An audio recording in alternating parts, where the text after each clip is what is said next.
We have built a remote control robot car for Viksit Bharat BUILDATHON under the theme Atmanirbhar Bharat. It shows how students can innovate things using simple tools.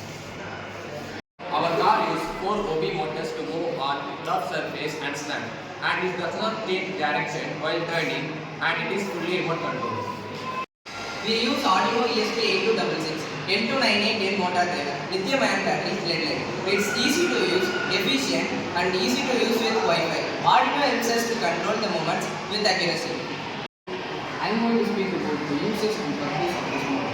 This tech is used for surveillance and rescue tasks for education. Thank you. Our project proves low cost tech can do big things. It's a small step towards Viksit Bharat. Thank you.